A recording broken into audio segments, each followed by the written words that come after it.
ဘိုးကြီးပြောတဲ့ရွှေဦးနဲ့ရွှေတောင်မပုံမြင်ကိုခုမှနားလည်သူရှိတော့လေရွှေဦးကရထားတဲ့အခွင့်ရွှေတောင်ဝမ်ကယူထားတဲ့တောင်ဝင်ဆိုတာ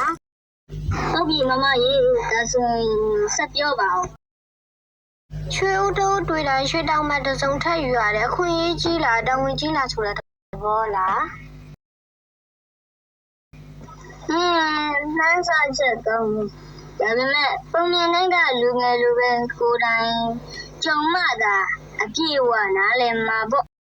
ကြီးတဲ့တောင်ကိုထမ်းဆောင်နိုင်မှကြီးတဲ့ခွင့်ရကိုရှာဖွေရမယ်ဒါမှမဟုတ်ကြီးတဲ့ခွင့်ရကိုရပြီဆိုရင်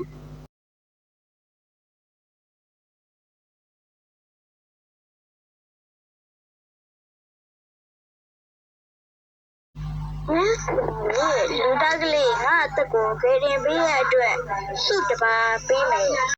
ဘလို့စုမျိုးလဲရွှေချယ်စရာနှစ်မျိုးပထမဆိုရွှေအိုးကိုယူပါထဲမှာရွှေကင်ကားများအပြည့်ရှိသည့်သင်နဲ့သင်မိသားစုတစ်သက်စာရှမ်းသာသွားမည်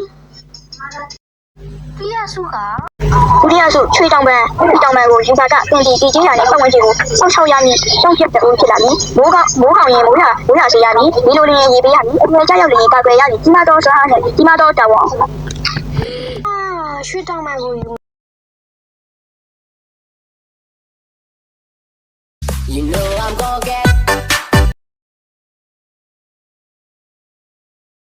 ရွှေကိုမီပဲရွှေတောင်ပံကြီးကိုဘာလို့ယူရတာလဲမမကြီး